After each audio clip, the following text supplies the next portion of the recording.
ونؤمن به ونتوكل عليه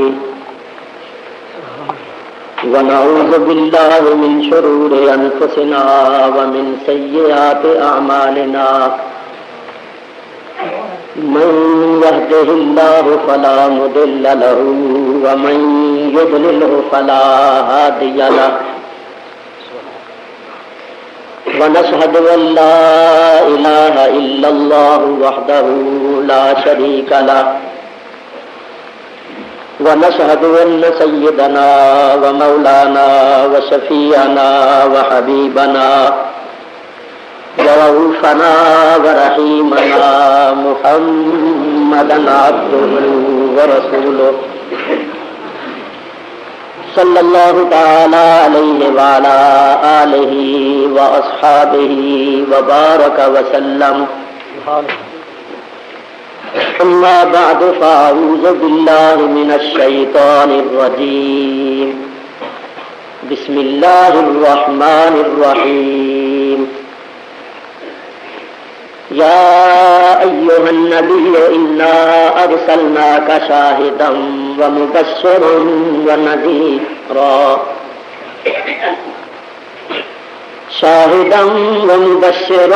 ونذيرا وداعيا إلى الله بإذنه وسراجا منيرا صدق الله العلي العظيم وبلغنا رسوله النبي الكريم الحبيب الأمين ونحن على ذلك لمن الشاهدين والشاكرين والحمد لله رب العالمين.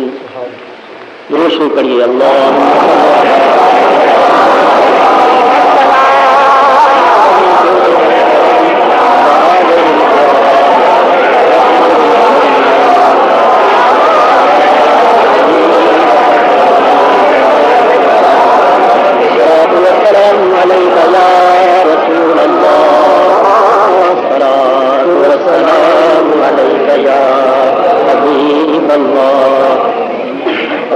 والسلام عليك يا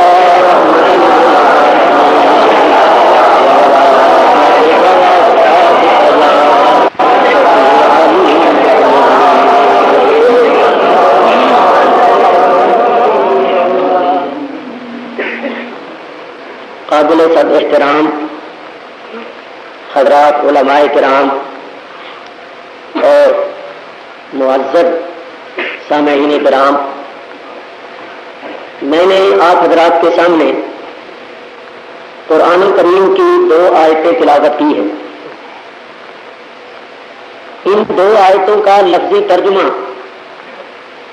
اور ان 2 آیتوں میں اللہ تبارک و تعالیٰ نے اپنے حبیب پاک علیہ الصلاۃ والسلام کے اوصاف حمیدہ جو بیان فرمائے ہیں، ان میں سے آخری وصف جمیل سراجم منیرا، اس پر انشاءاللہ العزیز میں آپ کے سامنے تقریر کروں گا. آپ حضرات بڑے سکون اور بڑے اطمینان کے ساتھ تشریف رکھتے ہوئے سنیں. وما توفیقی الا باللہ العلی العظیم.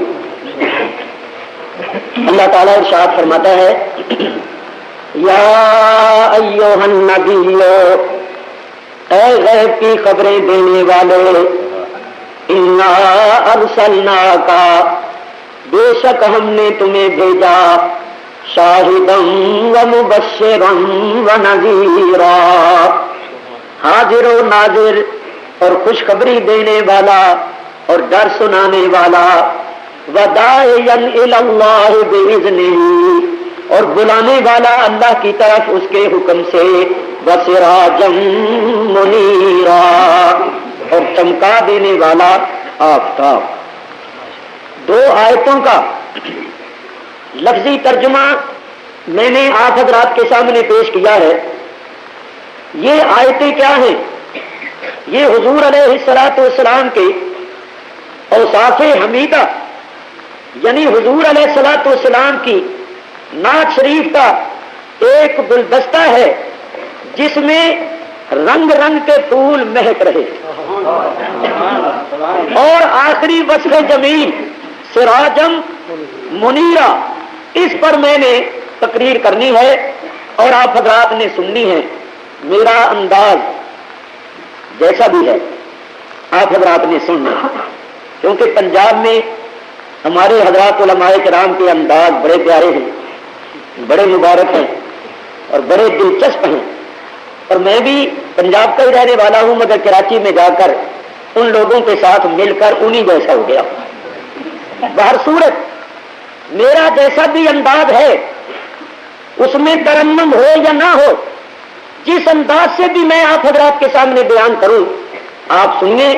اللہ تبارک و تعالیٰ اس ذکر مبارک کو میرے اور آپ کے لیے سرمایہ ایمان اور ذریعہ نجات بنائے.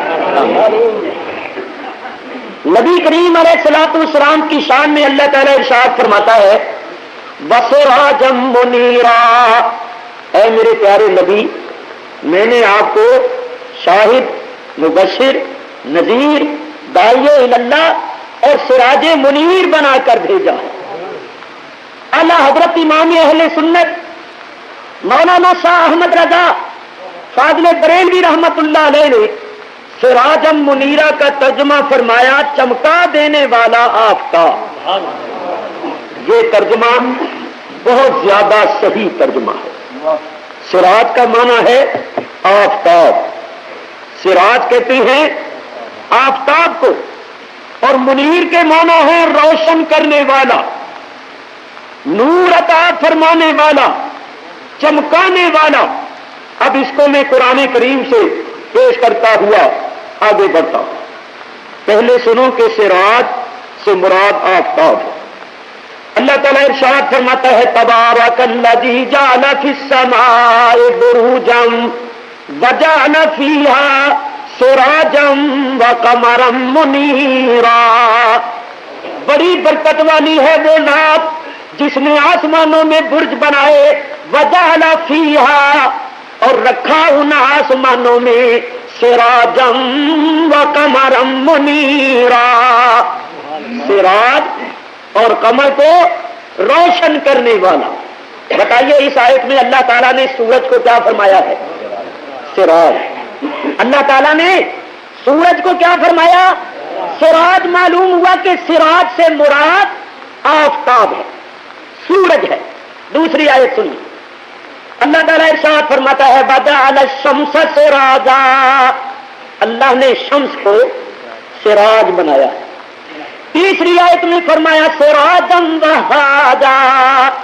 ان تین آیتوں میں اللہ تبارک و تعالیٰ نے آفتاب کو، سورج کو سراج فرمایا ہے. معلوم ہوا سراج سے مراد آفتاب، سورج. اور منیر کے معنی کیا ہے؟ منیر کہتے ہیں نور دینے والے کو. منیر نور دہندہ را گوین، منیر نور دینے والے، روشن کرنے والے کو کہتے ہیں. تو اعلیٰ حضرت امام اہل سنت نے کتنا صحیح اور کتنا پیارا ترجمہ فرمایا، چمکا دینے والا آفتاب. نبی کریم علیہ الصلوۃ والسلام چمکا دینے والے آفتاب ہیں، اور باقی سارے نبی آپ کے تارے. امام شرف الدین بوصیری صاحب قصیدہ بردہ شریف فرماتے ہیں فَإِنَّهُ شَمْسُ فَضْلِهُمْ كَوَاكِبُهَا يُظْهِرْنَ أَنْوَارَهَا لِلنَّاسِ فِي الظُّلَمِ. نبی کریم علیہ الصلوۃ والسلام فضل و کمال، نبوت و رسالت کے آفتاب ہیں، اور باقی سارے نبی آپ کے تارے ہیں. امام فرماتے ہیں جس طرح اس آسمان کے تارے آفتاب کے انوار کو ظاہر کرتے ہیں، حالانکہ آفتاب پردے میں ہوتا ہے، اسی طرح سارے نبی اپنے اپنے زمانے میں آفتاب نبوت کے انوار کو ظاہر کرتے رہے، حالانکہ آفتاب نبوت پردے میں. دیکھیے امام بوصیری نے دوسرے مصرے میں علم ہیئت کا مسئلہ بیان فرمایا ہے. پڑھے لکھے حضرات جانتے ہیں تارے اپنا ذاتی نور نہیں رکھتے. تاروں میں جو نور ہوتا ہے، جو چمک ہوتی ہے، وہ آفتاب کی ہوتی ہے، حالانکہ آفتاب پردے میں ہوتا ہے. لیکن آسمان پر تاروں کا چمکنا اس بات کی دلیل ہوتی ہے کہ کوئی آفتاب پردے میں ہے. اگر پردے میں آفتاب کا وجود نہ ہو، آسمان پر تارے چمکتے ہوئے نظر نہیں آ سکتے. تو فرماتے ہیں جس طرح اس آسمان کے تارے آفتاب کی انوار کو ظاہر کرتی ہیں، حالانکہ آفتاب پردے میں ہوتا ہے۔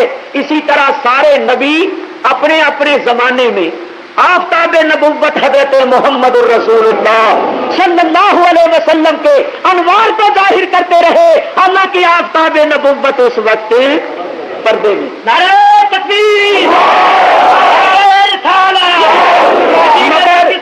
مگر ان نبیوں کا آنا آسمانی نبوت پر چمکنا اس بات کی دلیل تھا کہ کوئی آفتاب پردے میں ہے۔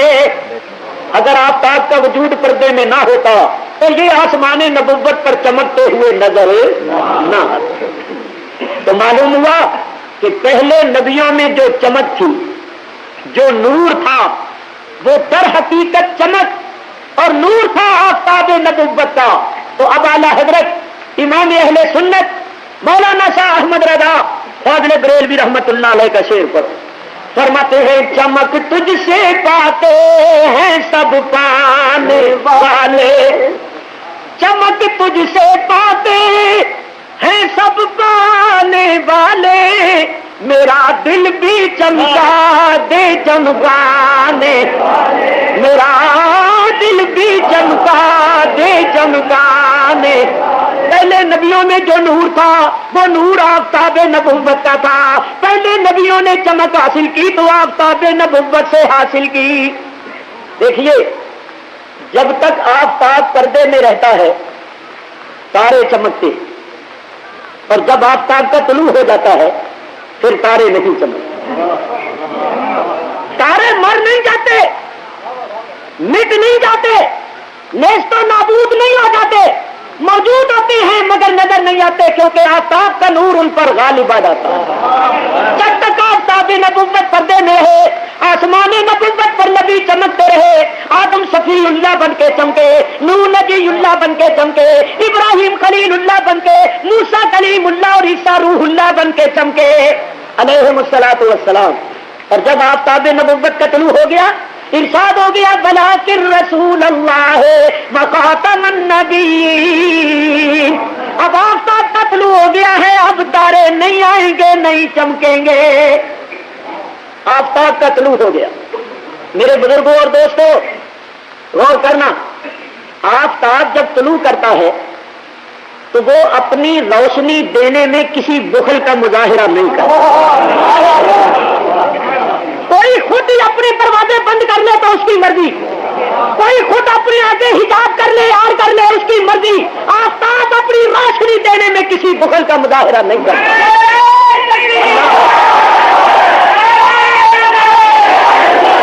اسی طرح آفتاب نبوت نے ایمان کی روشنی اور ہدایت کا نور دینے میں کسی بخل کا مظاہرہ نہیں کیا۔ جس نے خود ہی اپنا دروازہ بند کر لیا اس کی مرضی۔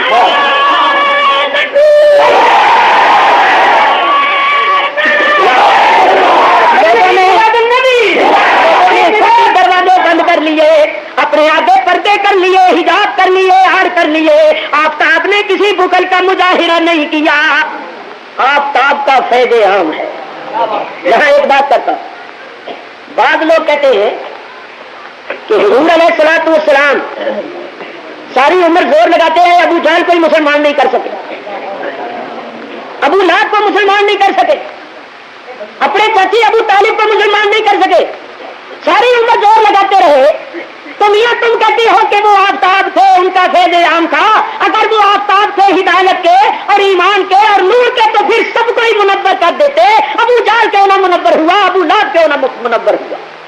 اس سلسلے میں میں عرض کرتا ہوں، ایک جواب عرض کرتا ہوں الزامی اور ایک تحقیقی۔ الزامی جواب یہ ہے کہ حضور علیہ الصلوۃ والسلام ایمان کی روشنی سے منور کر سکتے تھے یا نہیں، ہدایت دے سکتے تھے یا نہیں، اس کو ابھی 2 منٹ کے لیے ایک طرف رکھ دو اور یہ بتاؤ کہ اللہ ہدایت دے سکتا تھا یا نہیں؟ اللہ ایمان کی روشنی سے منور کر سکتا تھا یا نہیں؟ تو پھر اللہ نے کیوں نہ کیا؟ اللہ ہی کر دیتا۔ اگر حضور ہدایت نہیں دے سکتے تھے تو اللہ تو دے سکتا تھا۔ اللہ نے ابو جہل کو کیوں نہ ہدایت دی؟ اللہ نے ابو لہب کو کیوں نہ ہدایت دی؟ کیا یہ کہو گے اللہ بھی نہیں دے سکتا تھا؟ اللہ دے سکتا تھا مگر اس نے ہدایت کیوں نہیں دی؟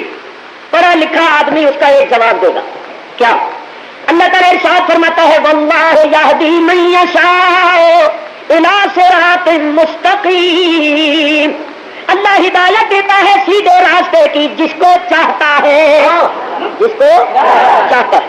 تو پڑھ لکھا آدمی کہے گا اللہ نے ابو جہل کو ہدایت اس لیے نہیں دی کہ اللہ نے چاہا نہیں، ابو لہب کو ہدایت اس لیے نہیں دی کہ اللہ نے چاہا نہیں، تو یہی ہمارا جواب ہے کہ جس کو اللہ نے نہیں چاہا اس کو مصطفیٰ نے بھی نہیں چاہا۔ مصطفیٰ اس کو چاہتے ہیں جس کو اللہ چاہتا ہے، اور اللہ اس کو چاہتا ہے جس کو مصطفیٰ۔ حضور اللہ کے تابع، اللہ کے محکوم ہے، حاکم نہیں۔ اور اگر اللہ فرمائے کہ محبوب میں نے ابو جہل کو ہدایت نہیں دی تو حضور اللہ کی مرضی کے خلاف تو نہیں کر سکتے۔ تو میرے دوستو، اللہ نے جب نہیں چاہا تو حضور نے بھی نہیں چاہا، حضور اس کو چاہتے ہیں جس کو اللہ چاہتا۔ تحقیقی جواب سنو، ہمارا اہل سنت و جماعت کا یہ عقیدہ ہے کہ خالق ہدایت اللہ ہے۔ ایک ہے ہدایت کا خلق، ایک ہے ہدایت کی عطا۔ خالق ہدایت اللہ ہے، ہم حضور کو خالق نہیں مانتے، خالق اللہ ہے۔ خالق ہدایت اللہ ہے اور معطی ہدایت حضور علیہ السلام۔ حضور کس کو ہدایت عطا فرماتے ہیں؟ جس کے لیے اللہ نے ہدایت خلق کی، جس کے واسطے اللہ نے ہدایت خلق نہیں کی اس کو حضور کی بارگاہ سے ہدایت نہیں ملی۔ حضور کی بارگاہ سے ہدایت اس کو ملتی ہے جس کے واسطے اللہ نے ہدایت خلق کی ہے۔ تو ابو جہل کو اس لیے نہیں ملی کہ اللہ نے ہدایت خلق نہیں کی، ابو لہب کو اس لیے نہیں ملی کہ اللہ نے خلق نہیں کی، اللہ نے خلق نہیں کی، مصطفیٰ نے عطا نہیں کی۔ مثال پیش کروں تاکہ بچوں کی سمجھ میں بھی بات آ جائے۔ علماء کرام تو اللہ کے فضل سے بہت ہی زیادہ جانتے ہیں، پڑھے لکھے حضرات بھی سب کچھ جانتے ہیں، یہ بچے جو بیٹھے ہوئے ان کی سمجھ میں بات بھی آ جائے۔ دیکھو،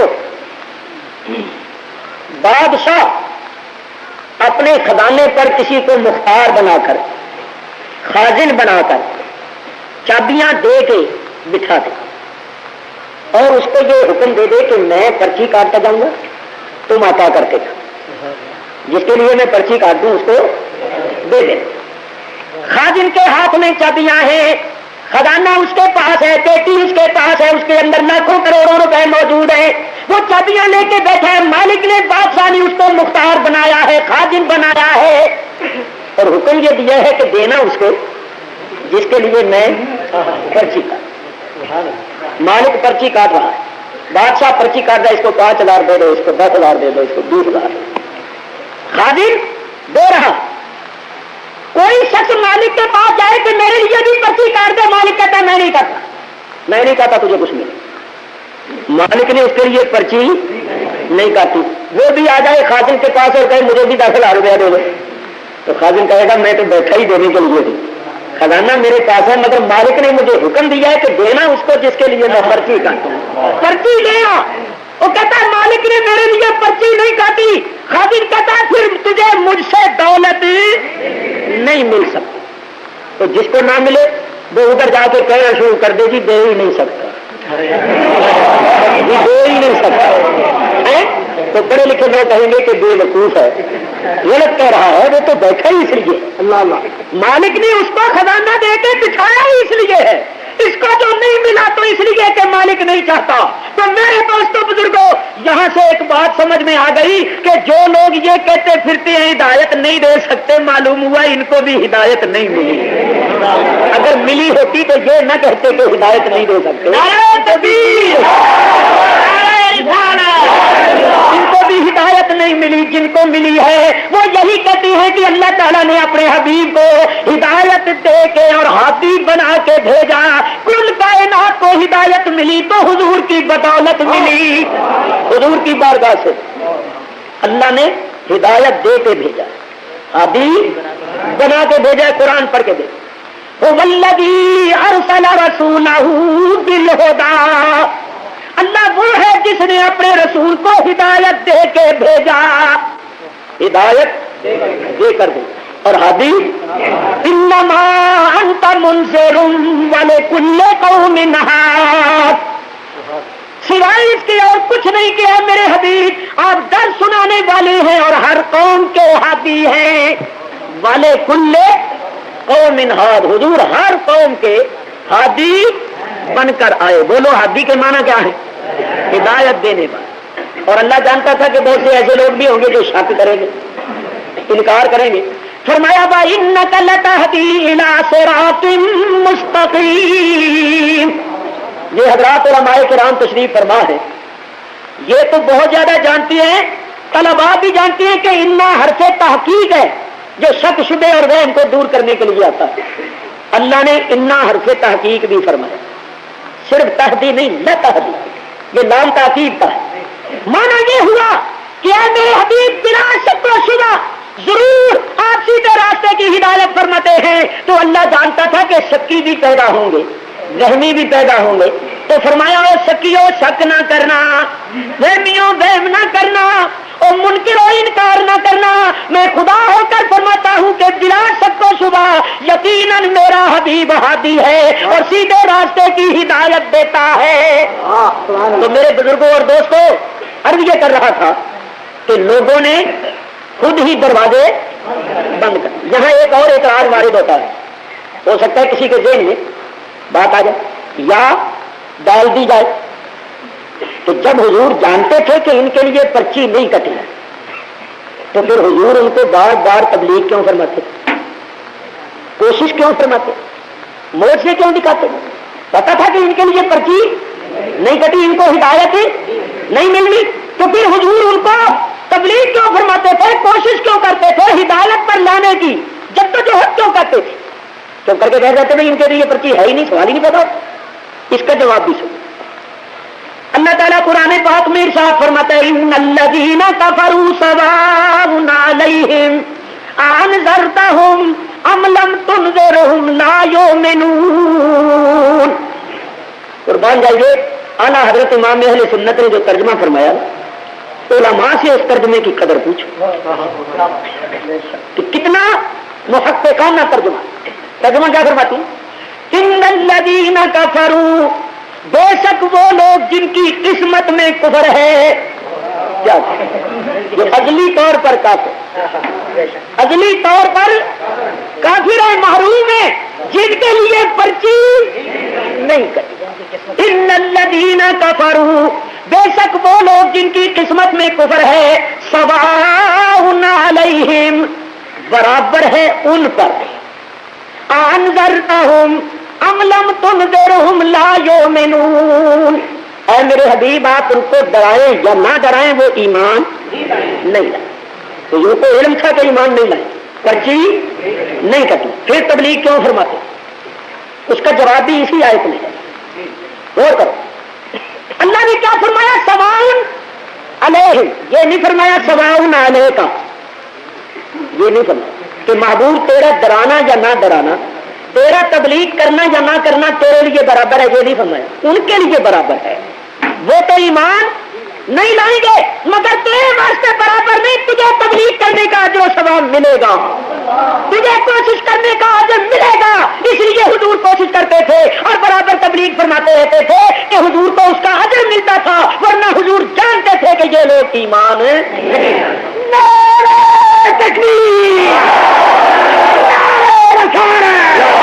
اور دوسری بات سنو، حضور علیہ الصلوۃ والسلام آئے تھے نمونہ بن کر، معلم اخلاق حسنہ بن کر. اگر حضور تبلیغ کا سلسلہ بند کر دیتے تو ہم کیسے جاری رکھتے؟ ہم بھی ہاتھوں پر ہاتھ دھر کے بیٹھے.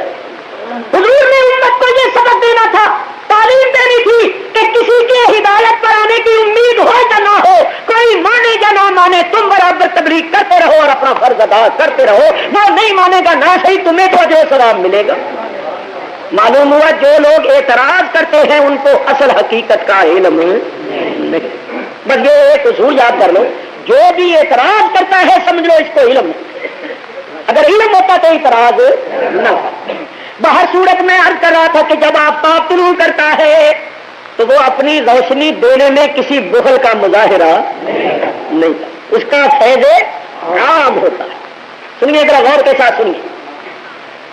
آفتاب کی دو حیثیتیں ہیں، سورج کی دو حیثیتیں ہیں، دو شانیں ہیں. ایک ہے جسمانی حیثیت اور ایک ہے نورانی حیثیت۔ آفتاب کا ایک جسم ہے، ایک روشنی ہے، آفتاب کا ایک وجود ہے اور ایک نورانیت ہے جس کو ہم دھوپ کہتے ہیں۔ تو آپ بات جانتے ہیں کہ آفتاب اپنے وجود کے ساتھ، اپنے جسم کے ساتھ آسمانوں میں اور اپنی نورانیت کے ساتھ ہر جگہ جلوہ گر ہوتا ہے، کہیں بل واسطہ اور کہیں بلا واسطہ۔ رات کو بل واسطہ تاروں کے واسطے سے اور دن کو بلا واسطہ۔ ایک ہے آفتاب کا وجود، ایک ہے اس کی نورانیت۔ آفتاب اپنے جسم کے ساتھ آسمانوں میں ہے اور اپنی نورانیت کے ساتھ ہر جگہ جلوہ گر ہے۔ اسی طرح آفتاب نبوت کی بھی دو شانیں ہیں، ایک جسمانی ایک نورانی اور روحانی۔ نبوت کا آفتاب اپنی جسمانیت کے ساتھ مدینے میں ہے اور اپنی نورانیت اور روحانیت کے ساتھ ہر جگہ جلوہ گر ہے۔ صوفیائے کرام جو فرماتے ہیں کہ حقیقت محمدیہ صلی اللہ علیہ وسلم ہر ذرہ ممکنات میں موجود ہے، تو وہ یہی حقیقت ہے۔ میرے بزرگوں اور دوستوں، سرکار دو عالم علیہ السلام اپنی جسمانیت کے ساتھ مدینے میں ہیں اور اپنی نورانیت اور روحانیت کے ساتھ ہر مومن کے سینے میں ہیں۔ آگے اب یہ دونوں حیثیتیں اور دونوں شانیں بھی قرآن حدیث سے ثابت کرو، پھر اس کے بعد مسئلہ کرو۔ حضور کی دو شانیں، ایک جسمانی ایک روحانی۔ قرآن سنو، اللہ تعالیٰ ارشاد فرماتے ہیں ما کان محمد ابا احد من رجالکم، محمد صلی اللہ علیہ وسلم تم مردوں میں سے کسی کے باپ نہیں۔ اس آیت میں فرمایا کہ نبی کریم علیہ الصلوۃ والسلام کسی مرد کے باپ، ابوت کی نفی فرمائی، کسی مرد کے باپ نہیں۔ اور دوسری آیت پڑھی، فرمایا النبی اولی بالمؤمنین من انفسہم وازواجہ امہاتہم، اور ایک قرأت میں ہے وہو لہم، اور ایک قرأت میں یوں ہے وہو لہم وازواجہ امہاتہم۔ اگر کسی کو شک ہو تو مولوی محمد قاسم صاحب نانوتوی بانی مدرسہ دیوبند کی کتاب آب حیات پڑھ کر دیکھو۔ کیا اللہ فرما رہا ہے؟ اللہ فرماتا ہے نبی کی بیویاں مومنوں کی مائیں ہیں اور نبی مومنوں کا باپ ہے۔ ایک آیت میں فرمایا کسی مرد کے باپ نے، اور ایک میں فرمایا کہ ساری امت کے باپ، سارے مومنوں کے باپ ہیں۔ تو ہیں بھی اور نہیں بھی، نہ ابوت کی نفی بھی ہے اس بات بھی ہے، تو دونوں باتیں حق ہیں۔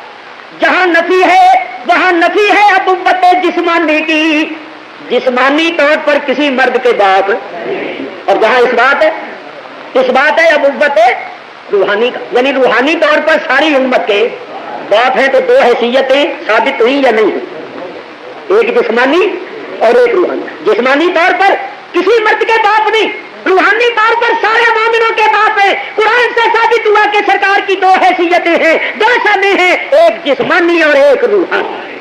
حدیث پاک سے نبی کریم علیہ الصلوۃ والسلام جسمانیت کے لحاظ سے حضرت آدم علیہ السلام کی نسل ہے، بلا شک کو جسمانی لحاظ سے آدم علیہ السلام کی نسل ہے، اولاد ہے، لیکن نورانی اور روحانی لحاظ سے آدم علیہ السلام کی اصل ہے۔ جسمانی لحاظ سے نسل ہے اور نورانی اور روحانی لحاظ سے اصل ہے۔ آدم علیہ السلام نہیں تھے اور حضور تھے۔ فرمایا کنت نبیا وآدم بین الروح والجسد، آدم علیہ السلام ابھی جسم اور روح کے درمیان تھے، میں اس وقت بھی نبی تھا۔ دوسری حدیث میں فرمایا کنت نورا بین یدی ربی قبل خلق آدم، میں آدم کی پیدائش سے پہلے اپنے رب کے حضور میں ایک نور تھا۔ تیسری حدیث میں فرمایا اول ما خلق اللہ نوری، جو چیز اللہ نے سب سے پہلے پیدا کی وہ میرا نور ہے۔ تو آدم علیہ السلام نہیں تھے اور حضور تھے، تو کیا تھے؟ اگر کسی کو شک ہو تو مولوی محمد قاسم صاحب نانوتوی بانی مدرسہ دیوبند کی کتاب آب حیات پڑھ کر دیکھو۔ کیا اللہ فرما رہا ہے؟ اللہ فرماتا ہے نبی کی بیویاں مومنوں کی مائیں ہیں اور نبی مومنوں کا باپ ہے۔ ایک آیت میں فرمایا کسی مرد کے باپ نے، اور ایک میں فرمایا کہ ساری امت کے باپ، سارے مومنوں کے باپ ہیں، تو ہیں بھی اور نہیں بھی، نہ ابوت کی نفی بھی ہے اس بات بھی ہے، تو دونوں باتیں حق ہیں۔ جہاں نفی ہے وہاں نفی ہے ابوت جسمانی کی، جسمانی طور پر کسی مرد کے باپ، اور جہاں اس بات ہے ابوت روحانی کا، یعنی روحانی طور پر ساری امت کے باپ ہیں، تو دو حیثیتیں ثابت ہوئی یا نہیں ہوئی، ایک جسمانی اور ایک روحانی۔ جسمانی طور پر کسی مرد کے باپ نہیں، روحانی طور پر سارے مومنوں کے باپ ہیں۔ قرآن سے ثابت ہوا کہ سرکار کی دو حیثیتیں ہیں، دو شانیں ہیں، ایک جسمانی اور ایک روحانی۔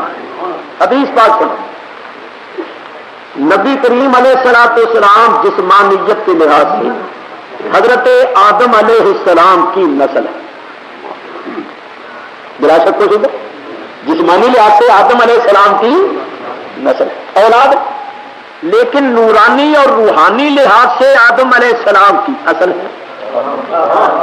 جسمانی لحاظ سے نسل ہے اور نورانی اور روحانی لحاظ سے اصل ہے۔ آدم علیہ السلام نہیں تھے اور حضور تھے۔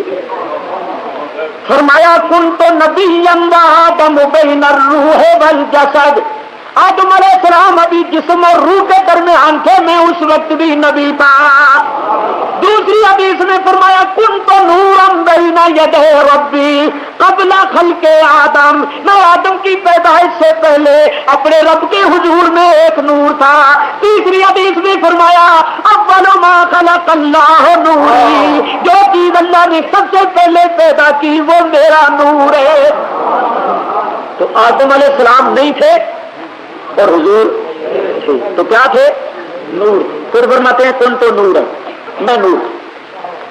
تو نورانی شان سے، نورانی حیثیت سے آدم علیہ السلام کے باپ ہیں، آدم علیہ السلام کی اصل ہے، اور جسمانی لحاظ سے آدم علیہ السلام کی نسل ہے۔ بعض لوگ ایک طرف دیکھتے ہیں دوسری طرف نہیں دیکھتے، ان کو نسل ہونا نظر آتا ہے، اصل ہونا نظر ہی نہیں آتا۔ اللہ نے دو آنکھیں دی ہیں، دونوں طرف ہی دیکھنا چاہیے۔ یہ تو دیکھتے ہیں کہ آدم کی نسل ہے، اور یہ نہیں دیکھتے کہ آدم کی اصل بھی ہے۔ یہ تو دیکھتے ہیں کہ حلیمہ کی بکریوں کے پیچھے پھرتے ہیں، اور یہ نہیں دیکھتے کہ معراج کی رات مسجد اقصی میں نبیوں کے آگے بھی تو کریں گے۔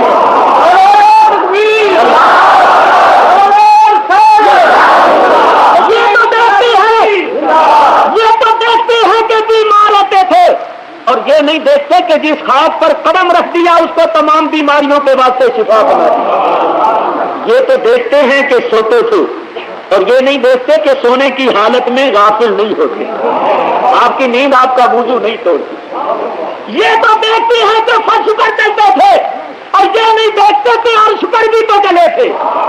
یہ تو دیکھتے ہیں کہ جنگ احد میں ایک کافر نے پتھر مارا، دندان مبارک شہید ہو گیا، ہونٹ زخمی ہو گیا اور خون نکلا۔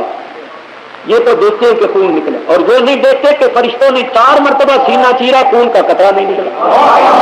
انہوں نے نکلنا دیکھ لیا، نہ نکلنا دیکھا۔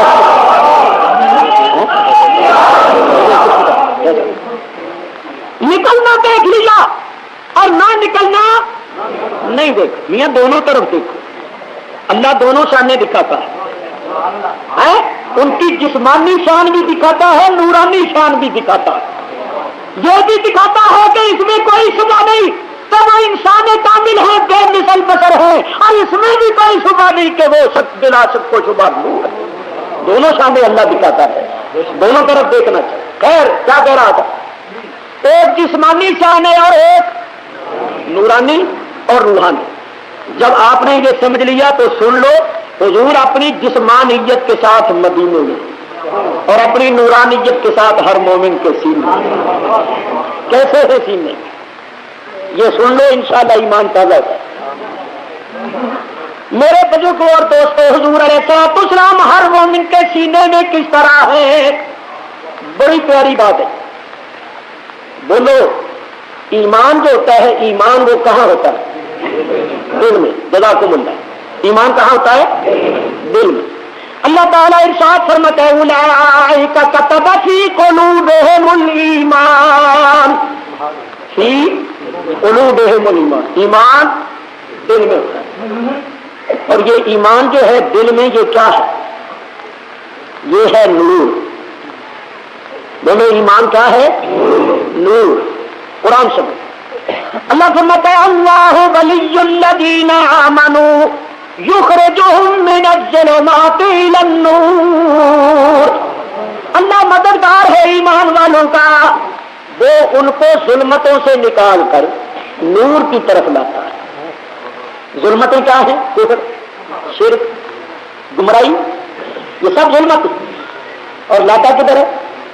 نور کی طرف۔ ایک نقطہ یاد رکھنا، قرآن شریف میں جہاں بھی اللہ تعالیٰ نے نور اور ظلمتوں کا ذکر فرمایا، ظلمتوں کے لیے صیغہ آیا ہے جمع کا، مگر نور کے لیے واحد کا ہے۔ ظلمتیں تو کئی ہیں مگر نور ایک ہی ہے، نور ایک ہی ہے، باقی سب اسی کے انوار ہیں مگر نور ایک ہی ہے۔ اللہ تعالیٰ کفر سے نکال کر، شرک سے نکال کر، گمراہی سے نکال کر نور کی طرف یعنی ایمان کی طرف لاتا ہے۔ ایمان کیا ہے؟ نور۔ اور یہ نور کہاں کا ہے؟ دل میں۔ یہ دل میں جو ایمان کا نور ہے یہ کس کا نور ہے؟ تو سنو، وہ حضرت جابر والی نوری حدیث جو آپ علماء سے اکثر سنتے رہتے ہیں، علامہ قسطلانی نے اس حدیث کو مختصر بیان کیا ہے، اور علامہ امام نووی نے اپنی کتاب الدرر البہیہ کے اندر اس حدیث کو پورا نقل فرمایا ہے۔ میں نے اپنی کتاب ذکر الحسین فی سیرت النبی الامین کے اندر اس حدیث کو پورا نقل کیا، لیکن جتنی امام قسطلانی نے حدیث نقل فرمائی ہے اس میں بھی یہ چیز موجود ہے۔ حضور فرماتے ہیں سارے مومنوں کا ایمان میرے نور سے ہے، سارے مومنوں کا ایمان میرے نور سے۔ یہ حدیث پاک، بہت سے لوگ کہیں گے پتہ نہیں حدیث کس درجے کی ہے، شاید وہ کہہ دیں ضعیف ہے، کیونکہ آج کل یہ بھی ایک بات چل پڑی ہے کہ جن لوگوں کا ایمان ضعیف ہے وہ حضور کی شان کی حدیثوں کو ضعیف کہہ دیتے ہیں۔ لیکن میں ایسے حوالے پیش کرتا ہوں کہ کوئی انکار نہ کر سکے۔ کسی پر کیچڑ اچھالنا، کسی کی برائی کرنا یہ مقصود نہیں، بلکہ جو مسئلہ بیان کر رہا ہوں اس کی تائید اور تصدیق مطلوب ہے، مقصود ہے، تاکہ سب لوگ مان لیں۔ جو اکاڑوی کو نہیں مانتے، اپنے بزرگوں کو مانتے ہیں، وہ مان لیں۔ منوانا مقصود ہے، منوانا بھی مان جاؤ، کسی طرح مان جاؤ تو ہڈیاں وڈیاں نے بھی لکھی مان لو۔ تو سنو بہت میرے بزرگوں اور دوستوں، مولوی شبیر احمد صاحب عثمانی جو علماء دیوبند میں بہت اونچا مقام رکھتے ہیں اور علماء دیوبند میں بڑے معتبر اور بڑے مستند عالم سمجھے جاتے ہیں، انہوں نے قرآن کی مختصر سی تفسیر لکھی۔ ترجمہ مولوی محمود الحسن صاحب کا حاشیہ اور تفسیر ہے عثمانی صاحب، اس میں وہ لکھتے ہیں، کہاں لکھتے ہیں؟ اسی آیت النبی اولی بالمؤمنین من انفسہم، اس کے تحت ذرا غور سے سنو، میں اصل ان کے الفاظ نقل کرتا ہوں۔ لکھتے ہیں محققین کے نزدیک، للو پنجو نٹھو پھٹو کے نزدیک نہیں، محققین کے نزدیک مومن کا ایمان اگر غور سے دیکھا جائے تو ایک شعاع ہے آفتاب نبوت کی، اور آفتاب نبوت پیغمبر علیہ الصلوۃ والسلام۔ آگے بھی بڑی پیاری عبارت ہے جس سے ہمارے عقیدے کی بڑی زبردست تائید ہوتی ہے، مگر میں اتنی عبارت پر اتفاق کرتا ہوں کیونکہ مضمون کے ساتھ اس کا تعلق۔ کیا انہوں نے لکھا ہے کہ محققین کے نزدیک مومن کا ایمان اگر غور سے دیکھا جائے تو ایک شعاع ہے آفتاب نبوت، اور آفتاب نبوت پیغمبر علیہ الصلوۃ والسلام۔ تو کیا نتیجہ نکلا کہ ہمارے دلوں کے اندر جو ایمان کا نور ہے وہ آفتاب نبوت کی شعاع ہے، آفتاب نبوت کی شعاع ہے۔ تو اب یوں سمجھو، دل کو بمنزلہ بلد کے سمجھو، دل بمنزلہ بلد کے، اور اس بلد کے اندر جو ایمان کی روشنی ہے اس ایمان کی روشنی کا پاور ہاؤس مرکز ذات محمد مصطفیٰ صلی اللہ تعالی علیہ وسلم. تو میرے دوستو ایمان دل کے اندر ہے اور ایمان ہے آفتاب نبوت کی روشنی. تو ثابت ہو گیا کہ آفتاب نبوت اپنے جسم کے ساتھ مدینے میں ہے لیکن اپنی نورانیت کے ساتھ ہر مومن کے سینے. اسی حقیقت کو مولوی حسین احمد صاحب ٹانڈوی جن کو مدنی کہتے ہیں انہوں نے اپنے مکتوبات کے اندر لکھا ہے. ان کی کتاب کا نام ہے مکتوبات شیخ الہند. اسی حقیقت کو مولوی محمد قاسم صاحب نانوتوی نے ابو حیات میں لکھا ہے. تو میرے دوست مقام مصطفیٰ کہتے ہیں حضور ہر مومن کے دل میں رہا. درد مسلم مقام مصطفیٰ اور آبروئے ماں سے نام مصطفیٰ. حضور کہاں رہتے؟ ہر مسلمان کے دل. تو کیا نتیجہ نکلا؟ نبیوں نے چمک پائی تھی تو ان سے، نبیوں نے نور لیا تھا تو ان سے، اور سارے مومنوں نے ایمان کا نور لیا ہے تو ان سے. تو چمک تجھ سے پاتے ہیں سب پانے والے. اعلیٰ حضرت کے شعر دیکھیے کیسے تحقیقی اور کیسے عالمانہ اشعار ہے. چمک تجھ سے پاتے ہیں سب پانے والے، میرا دل بھی چمکا دے چمکانے. غور دے سنو، مومن کہاں نہیں ہے؟ مومن کون سی جگہ پر نہیں ہے؟ کون سے ملک میں نہیں ہے؟ مومن ہر جگہ ہے. معلوم ہوا میرے آقا کی نورانی شعائیں بھی ہر جگہ ہے. سرکار اپنی نورانیت کے ساتھ ہر جگہ جل رہی ہے. دیکھو ادھر دھیان کرو. کیا یہ ہو سکتا ہے جیسا کہ ابھی مولانا فرما رہے تھے کہ پاور ہاؤس میں انجن فیل ہو جائے اور میرے تمہارے گھروں میں بلب جلتے ہی رہے؟ یہ ہو سکتا ہے؟ جب یہ نہیں ہو سکتا تو یہ کیسے ہو سکتا ہے کہ مصطفیٰ مر جائیں میں اور آپ مومن ہی رہیں؟ سرکار مر جائے، سرکار کا فیض ختم ہو جائے، میں اور آپ مومن رہیں گے؟ کیسے ہو سکتا ہے؟ جب دنیا میں کروڑوں مومن موجود ہیں تو ماننا پڑے گا کہ میرا آقا زندہ ہے اور ہدایت کی روشنی عطا فرمائے. آپ کا فیض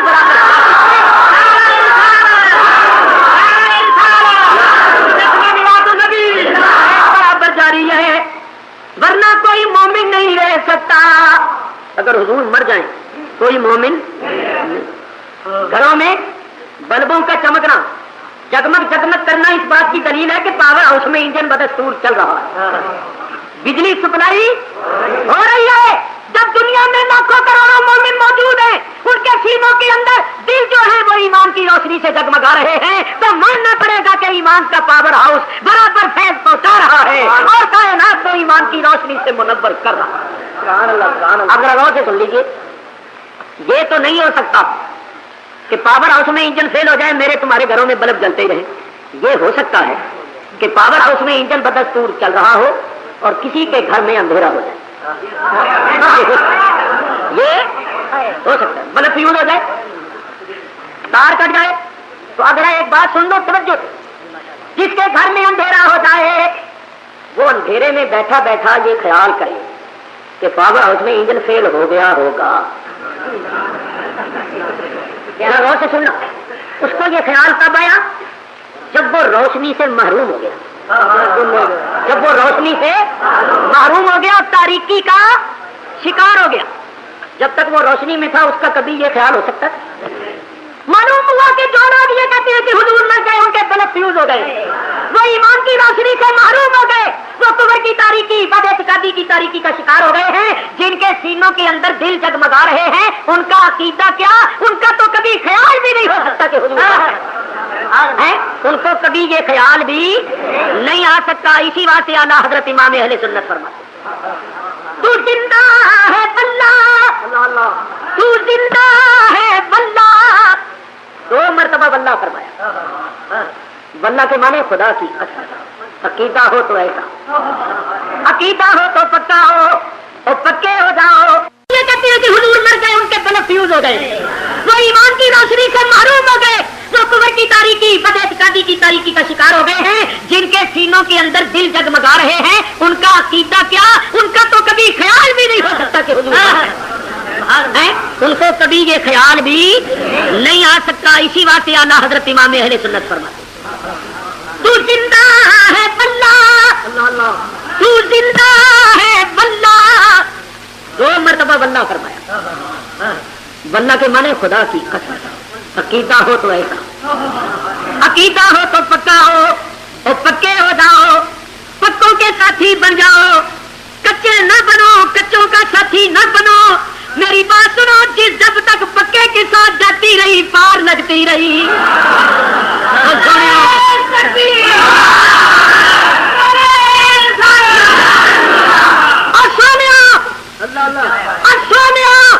سانی کی گل سنو، اور جنہ چر پکے دے نال جاندی رہی پار لگتی رہی.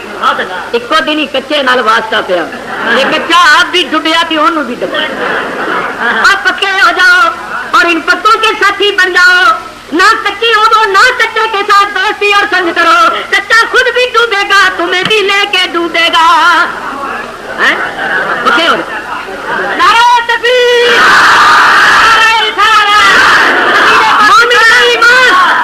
مومن کا ایمان لٹکتی ہوئی شاخ کی مانند نہیں ہونا چاہیے. ادھر سے ہوا کا زور پڑا ادھر ہو گئی، ادھر سے پڑا زور تو ادھر ہو گئی. نہیں، مومن کا ایمان کیسا ہونا چاہیے؟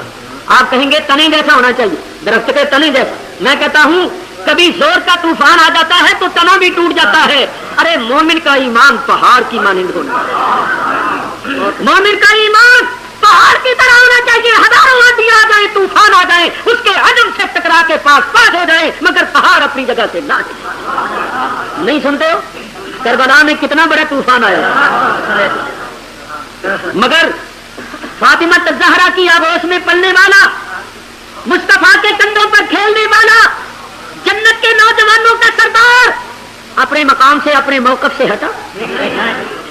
اسی واسطے ڈاکٹر اقبال خراج تحسین پیش کرتے ہوئے کیا شعر کہتے ہیں؟ فرماتے ہیں مابرے مرکز پرکار عشق اور مابرے قافلہ سالار عشق. فاطمہ الزہرا ماں کس کی ہے؟ ماں اس کی ہے جو عشق کی پرکار کے مرکز. پرکار کی سوئی جب آپ مرکز میں ڈال لیتی ہیں اور دوسری طرف پنسل نصب کر کے جب اس کو آپ گھماتے ہیں تو گول دائرہ بن جاتا ہے. دونوں اگر سوئی اپنے مرکز سے ہل جائے تو دائرہ صحیح رہ سکتا ہے. تو ڈاکٹر اقبال فرماتے ہیں اسی طرح اگر امام حسین اپنے موقف سے ہل جاتے، اپنے موقف سے ہٹ جاتے، اسلام کا نقشہ صحیح نہ رہتا. تو میں کہنا چاہتا تھا ایمان ایسا مضبوط ہونا چاہیے چاہے آنکھوں کے سامنے کچھ بھی ہو جائے، مگر مرد مومن اپنے مقام سے اور اپنے موقف سے نہ ہٹے. آج کل ہم پلپلے سنی، کچے سنی، ٹھلے سنی ہو گیا ہے. پکے ہو جاؤ، مضبوط ہو جاؤ ماشاءاللہ. ایمان کے مقابلے، ایمان کے معاملے میں ایسے ہو جاؤ جیسے پہاڑ. تو اعلیٰ حضرت پکے تھے، بات بھی پکی فرماتے. کیا پکی بات فرماتی؟ تو زندہ ہے واللہ، شک شبے کی گنجائش نہیں کیونکہ بلب جو روشن ہے. شک تو اس کو پیدا ہو جس کے گھر میں اندھیرا ہو گیا ہے. تو زندہ ہے واللہ، تو زندہ ہے واللہ، میرے چشمے عالم سے چھپ جانے والے، میرے چشمے عالم سے چھپ جانے والے. یا رسول اللہ، خدا کی قسم آپ زندہ، خدا کی قسم آپ زندہ، ہماری نگاہوں سے پردہ فرما گئے ہیں. آپ حقیقت میں دیکھو گا، غور سے سنو.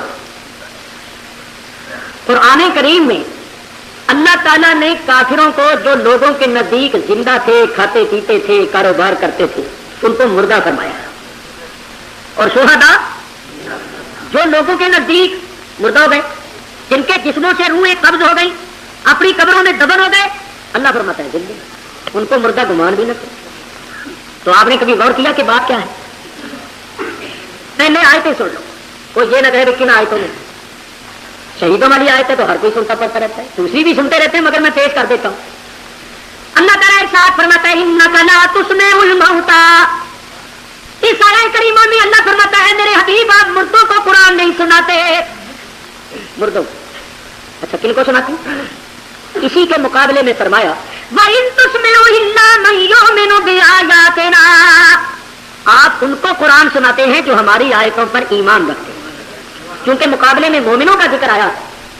اور ان علماء تفسیر سے پوچھو کہ جب موت کے مقابلے میں ایمان کا ذکر آئے تو وہاں موت سے مراد کفر ہوتا ہے، اور مومن کے مقابلے میں مردے کا ذکر آئے تو وہاں مردے سے مراد کافر ہوتا ہے. اور اگر موت کے مقابلے میں حیات کا ذکر آئے تو اس موت سے مراد موت معروفہ ہوتی ہے جو میرے اور آپ کے نزدیک معروف ہے. چنانچہ ابن قیم ابن تیمیہ کے شاگرد مخالفہ کی جڑ موٹر سلسلہ تو چلے، ان کی تفسیر میرے پاس موجود، تفسیر ابن القیم میرے پاس موجود. علامہ ابن قیم نے لکھا کہ تمام مفسرین کا اس پر اجماع ہے کہ اس آیت میں موتا سے مراد کافر ہے. وہ مردے نہیں ہیں جن کی روحیں قبض ہو جاتی ہیں، قبروں میں چلتے ہیں، قبروں میں چلے جاتے ہیں، بلکہ یہاں مراد ہیں کافر. تو اللہ تعالیٰ نے کافروں کو مردہ فرمایا، اور صرف مردہ ہی نہیں، وہ آنکھ والے تھے اللہ ان کو اندھا فرماتا ہے، زبان والے تھے اللہ ان کو گنگا فرماتا ہے، کان والے تھے اللہ ان کو بہرا فرماتا ہے. سم بکم عمیون، کیا سارے کافر بہرے تھے؟ بولو، اندھے تھے، گنگے تھے؟ تو اللہ کیا غلط فرما رہا؟ اللہ تو فرما رہا ہے کہ بہرے ہیں، گنگے اندھے. کیوں فرمایا؟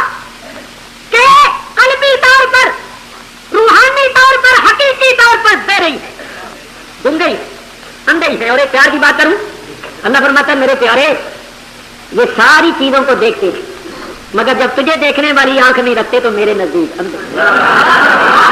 یہ ساری دنیا کی لچر پچر باتیں کرتی ہیں، جب تیرا کلمہ نہیں پڑھتے تو میرے نزدیک گنگے ہی ہیں. یہ سب کی باتیں سنتے ہیں، جب تیرا کلام نہیں سنتے تو بہرے ہیں.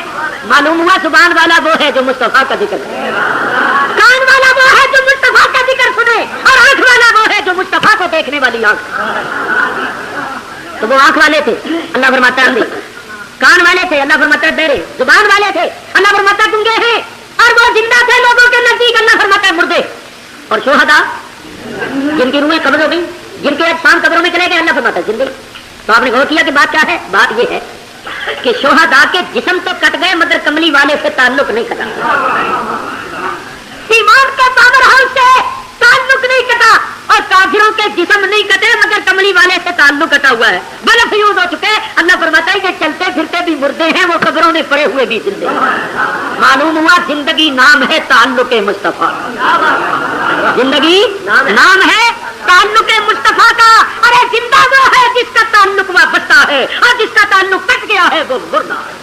جس کا تعلق کٹ گیا وہ مردہ. تو میاں دعائیں مانگا کرو، کوشش کیا کرو کہ یہ تعلق اور نسبت قائم ہے.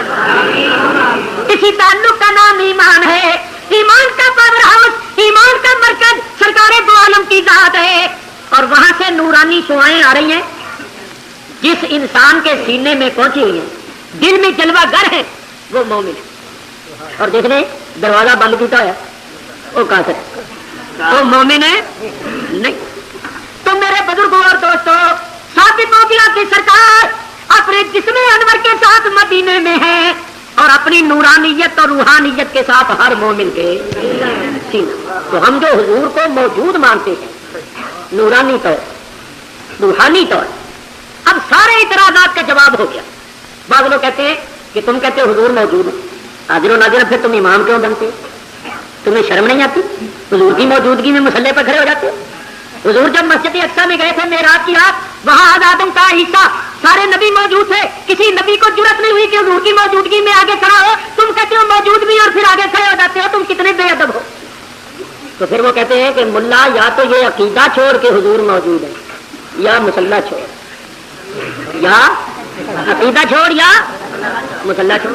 اور پھر وہ اور بھی کچھ کہتے ہیں حضور جب مکے میں تھے مدینے میں نہیں تھے، جب مدینے میں چلے گئے مکے میں نہیں تھے، جب زمین پر تھے آسمانوں میں نہیں تھے، جب آسمانوں میں چلے گئے زمین پر نہیں تھے. معلوم ہوا ہر جگہ موجود نہیں ہوتی. اور پھر وہ اور بھی کہتے ہیں یہ لوگ بھی عجیب ہے، ان کا ایک نعت خواہ اٹھتا ہے تو وہ کہتا ہے دم بدم پڑھو درود حضرت بھی ہیں یہاں موجود. ایک تو کہتا ہے یہاں موجود، اور پھر جب سلام پڑھنے لگتے ہیں تو ایک کہتا ہے جانکنی کے وقت آنا چہرہ انور دکھانا. اس طرح شیر پڑھ کے سانگ لگا کے نقل کر کے کہتے ہیں پہلا کہتا ہے موجود ہے، دوسرا کہتا ہے آنا. خود ہی تضاد ہو گیا. اگر موجود ہے تو آنے کا کیا سوال، اور جب آنے کے لیے کہتے تو معلوم ہوا موجود نہیں ہے. اس قسم کی باتیں کر کے عوام کو بہکاتے ہیں. تو میرے دوستوں ان سب باتوں کا جواب ہو ایسے جو یہ کہتا ہے موجود ہے وہ بھی صحیح کہتا ہے، اور جو یہ کہتا ہے کہ آنا وہ بھی صحیح کہتا ہے. پہلے کی مراد یہ ہے کہ حضور نورانی اور روحانی طور پر موجود، اور دوسرا کہتا ہے آقا جب میرے مرنے کا وقت آئے تو ذرا جسمانی طور پر بھی تشریف لے آنا اور اپنے دیدار سے مجھے مشرف.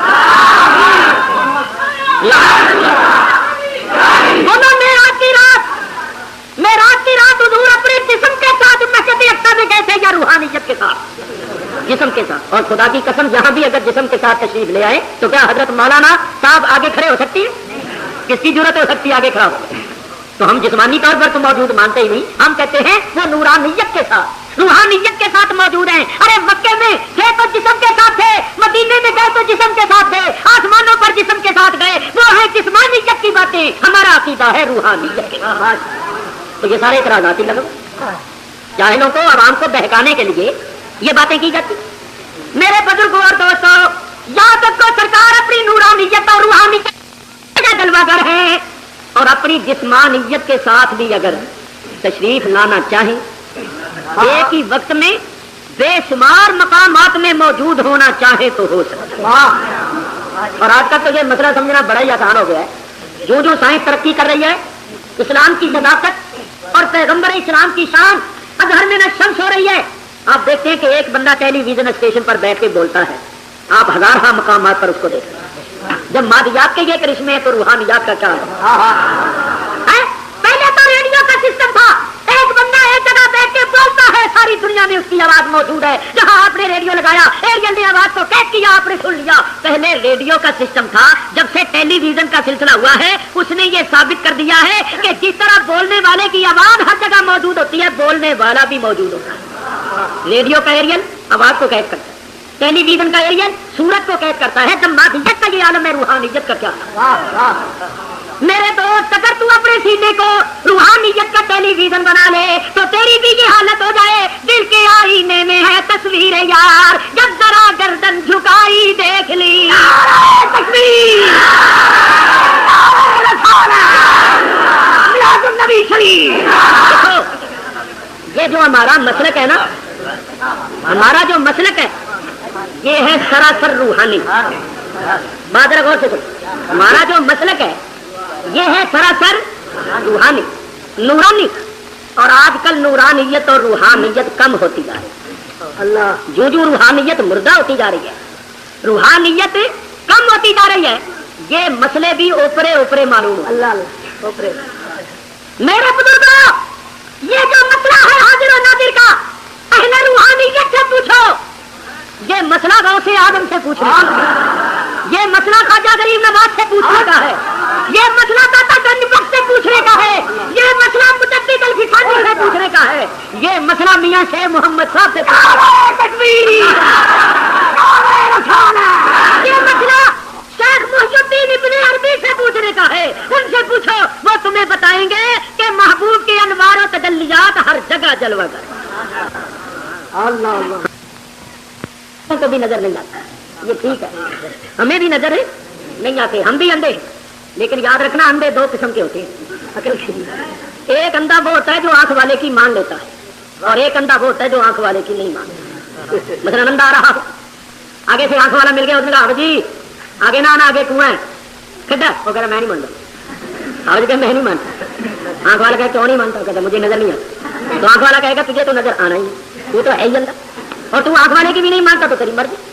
تو جو اندھا آنکھ والے کی نہ مانے، اپنی مرضی کرتا ہوا چلتا پھرتا رہے، کسی نہ کسی کھڈے کنویں میں گر کے مرے گا یا نہیں مرے گا. ایک اندھا وہ ہے آ رہا ہے، آنکھ والے نے کہا اب جی آگے نہ آنا، آگے کنواں ہے کھڈا ہے. تو آنکھ والا کہتا ہے بابا اللہ تیرا بھلا کرے، اللہ تجھے جزائے خیر دے، ذرا میرا ہاتھ پکڑ کے مجھے دائیں طرف لگا دے. اس نے آنکھ والے کی مان لی اور آنکھ والے نے اس کو دائیں طرف کر دیا، وہ بچ گیا. تو ہم بھی اندھے ہیں، وہ بھی اندھے ہیں، مگر وہ ایسے اندھے ہیں کہ آنکھ والوں کی نہیں مانتے. ہم ایسے اندھے ہیں جو آنکھ والوں کی پوچھنے کا ہے. یہ مسئلہ داتا گنج بخش سے پوچھنے کا ہے، یہ مسئلہ مجدد فصل فسادی سے پوچھنے کا ہے. یہ مسئلہ میاں شیر محمد صاحب سے یہ مسئلہ شیخ محی الدین ابن عربی سے پوچھنے کا ہے. ان سے پوچھو, وہ تمہیں بتائیں گے کہ محبوب کے انوار و تجلیات ہر جگہ جلوہ گر. ہمیں نظر نہیں آتی, کو بھی نظر نہیں آتا, یہ ٹھیک ہے, ہمیں بھی نظر نہیں آتے, ہم بھی اندھے ہیں. لیکن یاد رکھنا اندھے دو قسم کے ہوتے ہیں. عقل شریف ایک اندھا وہ ہوتا ہے جو آنکھ والے کی مان لیتا ہے, اور ایک اندھا وہ ہوتا ہے جو آنکھ والے کی نہیں مانتا. مثلا اندھا آ رہا, آگے سے آنکھ والا مل گیا, اس نے کہا جی آگے نہ آنا, آگے کنواں ہے, کڈا. وہ کہتا میں نہیں مانتا. آوری کہ میں نہیں مانتا. آنکھ والا کہ کیوں نہیں مانتا؟ وہ کہتا مجھے نظر نہیں آتا. تو آنکھ والا کہے گا تجھے تو نظر آنا ہی ہے, تو تو ہے ہی اندھا, اور تو آنکھ والے کی بھی نہیں مانتا تو تیری مرضی. تو جو اندھا آنکھ والے کی نہ مانے, اپنی مرضی کرتا ہوا چلتا پھرتا رہے, کسی نہ کسی کھڈے کنویں میں گر کے مرے گا یا نہیں مرے گا. ایک اندھا وہ ہے آ رہا ہے, آنکھ والے نے کہا جی آگے نہ آنا, آگے کنواں ہے, کھڈا ہے. تو آنکھ والا کہتا ہے بابا اللہ تیرا بھلا کرے, اللہ تجھے جلائے خیر دے, ذرا میرا ہاتھ پکڑ کے مجھے دائیں طرف لگا دے. اس نے آنکھ والے کی مان لی, اور آنکھ والے نے اس کو دائیں طرف کر دیا, وہ بچ گیا. تو ہم بھی اندھے ہیں, وہ بھی اندھے ہیں, مگر وہ ایسے اندھے ہیں کہ آنکھ والوں کی نہیں مانتے, ہم ایسے اندھے ہیں جو آنکھ والوں کی. ہم تو اندھے ہیں مگر غوث اعظم تو آنکھ والے, خواجہ غریب نواز تو آنکھ والے ہیں, گنج شکر آنکھ والے ہیں, گنج بخش آنکھ والے ہیں. ہم نے کہا وہ آنکھ والوں تم کہہ رہے ہو آمنا وصدقنا, خدا تمہارا بھلا کرے.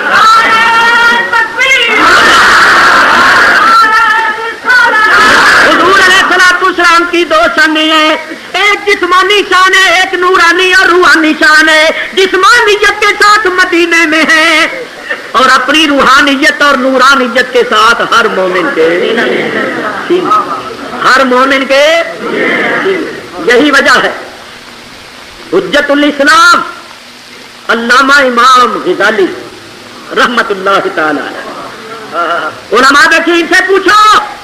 امام غزالی فرماتے ہیں جب نماز میں التحیات پڑھو اور یہ کہو السلام علیکم ایھا النبی, تو امام فرماتے ہیں واحذر فی قلبک النبی صلی اللہ علیہ وسلم وصفہ الکریم وقل السلام علیکم ایھا النبی ورحمۃ اللہ وبرکاتہ.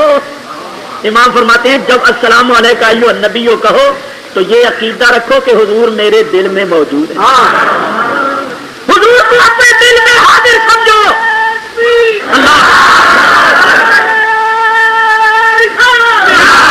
حضور کو اپنے دل میں حاضر سمجھو, اور حضور کا تصور باندھ کے کہو السلام علیکم ایھا النبی. یہ عقیدہ رکھو حضور میرے سلام کو سن رہے, اور اپنی شان کریمہ کے لائق جواب بھی ارشاد ہے. تب نماز ہوگی. اور یہاں تو معاملہ ہی الٹ ہو گیا, یہاں تو معاملہ ہی الٹ ہو گیا. میں الٹ نہیں بتاتا, آپ جانتے ہی ہیں, سنتے ہی رہتے ہیں آپ. یہاں تو کہتے ہیں اگر خیال بھی ادھر چلا گیا تو نماز ہی فاسد ہو جائے. میری سمجھ میں نہیں آتا کہ ان کی نماز ہوتی کیسے. کیوں؟ اگر تحیات نہ پڑھیں, السلام علیکم ایھا النبی نہ پڑھیں تو بھی نماز نہیں ہوتی, اور اگر پڑھیں گے حضور کو سلام کریں گے تو خیال ضرور جائے گا, اور اگر کہتے ہیں کہ خیال ادھر لے گئے تو بھی نماز گئی. تو التحیات نہ پڑھیں تو بھی نماز نہیں ہوتی, پڑھیں تو خیال ضرور جائے گا. جب خیال ادھر چلا گیا تو بھی نماز نہ ہوئی, تو پھر بولو نماز ہوتی کیسے. انہوں نے فلسفہ کیا بیان کیا ہے, وہ کہتے ہیں زنا کا, بیل گدے وغیرہ کا, بری چیزوں کا خیال آئے گا تو اس کے ساتھ کوئی دلچسپی نہیں ہوگی. بری چیزیں حضور کا خیال آئے گا تو تعظیم کے ساتھ آئے گا, تعظیم کے ساتھ آئے گا, اس سے دل کو ایک قسم کی چسپیدگی ہوگی, تو تعظیم کے ساتھ حضور کا خیال آئے گا. اور نماز میں اللہ کی عبادت میں غیر اللہ کی تعظیم کرنا یہ شرک ہے. تو وہ کہتے ہیں اس واسطے نماز فاسد ہو جائے گی کہ خیال آئے گا تو تعظیم کے ساتھ آئے گا, اور غیر اللہ کی تعظیم نماز میں ملحوظ رکھنا یہ شرک ہے, لہذا نماز نہیں ہوگی. یہ بھی بڑی مصیبت ہو گئی. کیسے کہ خیال تو ضرور آئے گا, اگر تعظیم کے ساتھ آیا تو بقول ان کے شرک ہو گیا, اور اگر تحقیر کے ساتھ آیا تو کفر ہو جائے گا. کیونکہ خیال آئے گا تو دو طرح ہی آئے گا، یا تعظیم کے ساتھ آئے گا یا تحقیر کے ساتھ آئے گا. تو پوچھو علماء سے حضور کا خیال حقارت کے ساتھ لانا یہ کفر ہے. اگر تعظیم کے ساتھ آیا شرک، اگر تحقیر کے ساتھ آیا کفر، نماز کیسی ہوگی؟ اگر اتحیات نہ پڑھیں تو بھی نماز نہیں، پڑھیں تو خیال ضرور آئے گا. جب سلام کہیں گے تو خیال نہیں آئے گا، اور خیال آئے گا تو یا تعظیم کے ساتھ آئے گا یا تحقیر کے ساتھ آئے گا. تعظیم کے ساتھ آئے شرک، تحقیر کے ساتھ آئے کفر، نماز ہوگی کیسے؟ تو ان کی تو اپنی نہیں ہوتی، ہمارے ان کے پیچھے کیسی ہوتی؟ ان کی تو اپنی نہیں ہوتی، ہماری ان کے پیچھے کیسی؟ پہلے تو اپنی ثابت کریں کہ ہماری نماز ہوتی ہے. یہ ثابت ہی نہیں کر سکتے کہ ہماری نماز ہوتی ہے. میرے بزرگ اور دوستوں، ایسی صورت ہے ان کی نماز کی کہ یہ اتحیات پڑھنا چھوڑ دیں، سلام پڑھنا چھوڑ دیں. اور مصیبت یہ ہے کہ نماز پھر بھی نہیں ہوگی، البتہ شرک سے بچ جائیں گے. نماز تو نہیں ہوگی مگر شرک سے. انہوں نے سمجھا ہی، انہوں نے. اور یاد رکھو ہر عبادت میں ضرور تعظیم ہے، ہر عبادت تعظیم ہے، لیکن ہر تعظیم عبادت نہیں. ہر عبادت تعظیم لیکن ہر تعظیم عبادت نہیں ہے. حضور علیہ الصلوۃ والسلام کی تعظیم ہم کرتے ہیں، ہر تعظیم عبادت نہیں. جب عبادت نہیں تو شرک بھی. تو عرض کر رہا تھا کہ امام غزالی فرماتے ہیں جب سلام کہو اپنے دل میں نبی کریم کو حاضر کرو اور آپ کا تصور باندھ کے پھر سلام کرو. اسی بات سے تو کسی کہنے والے نے کہا اصل نماز ہے یہی، روح نماز ہے یہی، اصل نماز ہے یہی، روح نماز ہے یہی. میں تیرے روبرو رہوں، تو میرے روبرو رہے.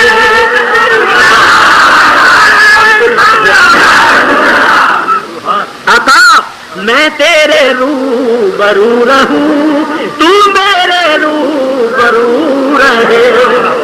خواجہ خواجگان، خواجہ خواجگان، معین بے کسان، والی ہندوستان، حضرت خواجہ معین الحق والدین حسن سنجری چشتی اجمیری سرکار غریب نواز رضی اللہ تعالی. 95 لاکھ کافر کو آپ نے مسلمان کیا. بات کرنی آسان ہے، کر کے دکھانا بہت مشکل. میاں مومنوں کو، مسلمانوں کو مشرک بدعتی بنا لینا کوئی کمال نہیں ہے. مسلمانوں کو مشرک اور بدعتی بنانا کمال نہیں. اگر کمال کر کے دکھاتے ہو تو کسی کافر کو مسلمان بنا کے دکھاؤ. یہ کمال دکھایا ہے تو اولیاء اللہ نے دکھایا.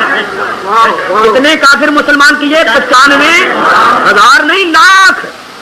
95 لاکھ کافر کو حضرت خواجہ غریب نواز نے مسلمان. وہ فرماتے ہیں آکش کے در نماز نبینت جمال دوست، آکش کے در نماز نبینت جمال دوست، فتوا حمید ہم کے نماز قضا کو نبی. وہ کہتے ہیں نماز ہی نہیں ہوتی جب تک حبیب کا جمال با کمال سامنے نہ. دور چلی جائے گی بات، حضور ہر مومن کے سینے میں، بظاہر مدینے، بباطن ہر مومن کے سینے، اور بظاہر بھی ہزاروں مقامات میں جلوہ گر ہونا چاہے تو ہو جائے. اس کے لیے بھی مختصر کروں. میرے بزرگوں اور دوستوں، یہاں علماء کرام بیٹھے ہوئے، بہت ڈر ڈر کے بیان کر رہا ہوں کیونکہ میں عالم نہیں، حضرات علماء کرام کا خادم. حضور علیہ الصلوۃ والسلام ارشاد فرماتی ہیں من رآنی فی المنام فقد رآنی. جو شخص مجھے خواب میں دیکھتا ہے وہ در حقیقت مجھے ہی دیکھتا ہے. فإن الشیطان لا یتمثل فی صورتی او بھی. بخاری شریف کی حدیث. فرمایا کوئی جن بھوت شیطان میری شکل و صورت نہیں، جو خواب میں دیکھتا ہے وہ در حقیقت مجھے ہی دیکھتا ہے. اب آپ جانتے ہیں کتنے حضور کے عاشق ہیں جو ایک ہی وقت میں حضور کو خواب میں دیکھتے ہیں. کوئی عاشق سرگوتے میں اسی وقت دیکھ رہا ہے، کوئی اسی وقت لاہور میں دیکھ رہا ہے، کوئی اسی وقت راول پنڈی، کوئی افغانستان، ساری دنیا کیسا. حضور سب کے پاس موجود ہے. سب کے پاس موجود. سنو سنو, حضور علیہ الصلوۃ والسلام جہاں چاہیں تشریف لے جاتے. حضور کی تو بڑی شان ہے. علامہ قاضی ثناء اللہ پانی پتی شاہ ولی اللہ محدث دہلوی کے شاگرد ہیں, جن کے متعلق شاہ عبد العزیز صاحب محدث دہلوی رحمۃ اللہ علیہ فرمایا کرتے تھے کہ اپنے وقت کے امام بیہقی اور حضرت مرزا مظہر جانے جانا شہید رحمۃ اللہ علیہ جو بہت بڑے ولی ہوئے, وہ فرماتے ہیں قیامت کے دن اگر اللہ مجھ سے پوچھے گا کیا لائے ہو تو میں قاضی صاحب کو پیش کروں گا, یہ ہے میری کمائی. وہ قاری ثناء اللہ تفسیر لکھی مظہری, مولوی اشرف علی صاحب تھانوی لکھتے ہیں میں نے بڑی تفسیریں دیکھی ہیں, ایسی بے نظیر تفسیر میری نظر سے نہیں گزری. وہ اپنی اسی تفسیر میں لکھتے ولا تقولوا لمن يقتل في سبيل الله اموات کتاب. اپنی دوسری کتاب تذکرۃ الموتى والقبور کے اندر شہداء اولیاء کی روحوں کے متعلق لکھتے ہیں ارواح عیشا در زمین و آسمان و بہشت ہر جا کے خواہند میرا. اولیاء اور شہداء کی روحیں زمین میں, آسمان میں, بہشت میں جہاں بھی جانا چاہتی ہیں چلی جاتی ہیں. اور کیا کرتی ہیں؟ وہ دوستارا وہ معتقدارا در دنیا و آخرت مددگاری می فرمایا وہ دشمنارا ہلاک نمایا, اور دشمنوں کو ہلاک. جب اولیاء اللہ کی روحیں مجسم ہو کے جہاں جانا چاہتی ہیں چلی جاتی ہیں تو حضور تو سید الانبیاء, حضور تو ساری روحوں کی اصل ہے, حضور تو سارے نوروں کے نور ہے, سرکار دو عالم تو ساری کائنات کی اصل ہے. سرکار کا کیا پوچھنا. اشارتاً ایک بات اور کرتا ہوں, ذرا توجہ کرو. بعض باتیں ایسی ہیں جن کی طرف ہم توجہ نہیں کرتے, اگر توجہ کریں تو مسئلے سمجھ میں آ جائیں. حضور جب معراج کی رات مسجد اقصی میں گئے تھے تو حضرت آدم سے لے کر حضرت عیسیٰ تک سارے نبی وہاں موجود تھے یا نہیں؟ موجود تھے. تو آپ ذرا سوچو, کیا کسی روایت میں آتا ہے کہ اللہ نے فرشتوں کو پھاوڑے اور بیل سے کدالنے اور کئیاں دے کے بھیجا ہو کہ جاؤ نبیوں کی قبریں کھودو, ان کو نکالو, اور اللہ نے ایک ایک جوڑا بھی بھیجا ہو کہ ان کو دفن تو کیا گیا تھا کفن میں, تو ان کو کہا کہ کفن اتار کے یہاں رکھ جاؤ, جوڑا پہن کے چلے جاؤ مسجد اقصی میں, واپس آ کے پھر کفن پہن لینا. کوئی مولوی منا ثابت کر سکتا ہے کہ اللہ نے فرشتے بھیجے, ان کی قبریں کھولی گئی, وہ قبروں سے نکلے, جوڑے پہن کر آئے, آ گئے مسجد اقصی, سارے تھے وہاں. اب بات سننا, مرنے والا مرنے کے بعد, فوت ہونے والا فوت ہونے کے بعد جس عالم میں رہتا ہے اس عالم کا نام کیا ہے؟ برزخ, عالم برزخ. اور مسجد اقصی کون سے عالم میں ہے؟ عالم دنیا میں, عالم دنیا میں. تو وہ نبی جب مسجد اقصی میں آئے تھے, عالم دنیا میں آئے تھے, اس وقت اپنی قبروں میں بھی تھے یا ان کی قبریں خالی ہو گئی تھی؟ بولو, کیا کوئی کہہ سکتا ہے ان کی قبریں خالی ہو گئی تھی؟ یہ جواب بھی ہے ایک بات کا. لوگ کہتے ہیں تم کہتے حضور مجلس میں آ جاتے ہیں, تو جب مجلس میں آتے ہوں گے اس وقت مدینے میں تو نہیں رہتے ہوں گے, روزے میں تو نہیں ہوں گے, اس وقت قبر تو خالی ہو گئی ہوگی. یہ اس کا جواب ہے. اس کا بھی جواب ہے سارے نبی اس وقت اپنی اپنی قبروں میں بھی تھے اور مسجد اقصی میں بھی تھے, اور حضور جب ان کو چھوڑ کر گئے آگے تو آگے آسمانوں میں بھی. ثابت ہوا کہ نبی ایک ہی وقت میں عالم برزخ میں بھی رہ سکتا ہے, عالم دنیا میں بھی رہ سکتا ہے. نبی اور ولی, جیسے کہ آپ نے سنا کہ اولیاء اللہ کی روحیں بھی مجسم ہو کے جہاں جانا چاہتی ہے چلی جاتی. انبیاء و اولیاء ایک ہی وقت میں عالم برزخ میں بھی جلوہ گر ہو سکتے ہیں, عالم دنیا میں بھی جلوہ گر ہو سکتے ہیں. ارے جو عالم برزخ اور عالم دنیا میں بیک وقت رہ سکتے ہیں ان کے لیے کون سا مشکل ہے ایک ہی وقت میں بہت سی جگہوں پر موجود ہو جائے؟ مشکل ہے ان کے لیے. میں رہ کر عالم برزخ کو دیکھتے ہیں, بیک وقت عالم دنیا کو بھی دیکھ رہے ہیں, عالم برزخ. جو دنیا میں رہ کر برزخ کو دیکھتا ہے وہ برزخ میں رہ کر دنیا کو بھی دیکھ سکتا ہے.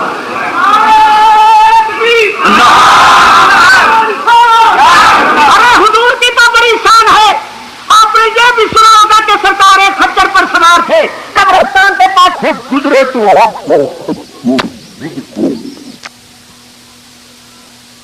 سارے خچر پر سوار تھے, قبرستان کے پاس سے گزرے تو آپ کا خچر بدکا, چمکا, اچھل پڑا.